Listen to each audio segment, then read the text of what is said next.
2 minus 2 divided by 1 by 3 minus 3. ఇలాంటి problems వచ్చినప్పుడు ఎలా చేయాలో చూడండి. ఇక్కడ ఏం చేయాలంటే ఈ 1 by 2 minus 2 అంటే ఈ ఫార్ములా ఒకసారి చూద్దాము. a by b minus n ని ఎలా రాసుకోవచ్చు అంటే b by a n గా రాసుకోవచ్చు. సో ఇప్పుడు మనం ఎలా రాయాలి? ఈ వాల్యూస్ ని సబ్స్టిట్యూట్ చేద్దాం. అంటే b by a గా రాస్తాం. 2 by 1 ఇక్కడ ఏమవుతుంది? -2 అన్నాం కదా. -2 రాస్తే ఏమవుతుంది? 2 వచ్చింది కాబట్టి 2 గా రాసుకున్నాం. ఓకే, నెక్స్ట్ ఇక్కడ ఇది చెక్ చేద్దాం. ఇదేంటి 1 by 3 కదా. 1 by 3 minus 3 ఏమవుతుంది? 3 by 1 హోల్ క్యూబ్ అవుతుంది. ఇక్కడ 2 స్క్వేర్ అన్నాము. 2 స్క్వేర్. సో 2 స్క్వేర్ ఎంత అవుతుంది? 4. నెక్స్ట్ దీని వాల్యూ ఎంత అవుతుంది?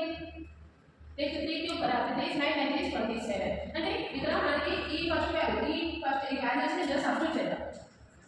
చూడండి, ఈ వాల్యూస్ ని ఇలా సబ్స్టిట్యూట్ చేద్దాం. ఈ ఫస్ట్ మనం ఏదైతే ఫైనల్ వాల్యూ దాంట్లో సబ్స్టిట్యూట్ చేస్తే ఈ 1 by 2 వాల్యూ మనకి ఎంత వచ్చింది అంటే 4 వచ్చింది కదా. నెక్స్ట్ ఇక్కడ 27 వచ్చింది. 4 by 27 అవుతుంది. ఈ వాల్యూస్ ని సబ్స్టిట్యూట్ చేస్తే 4 by 27 అవుతుంది.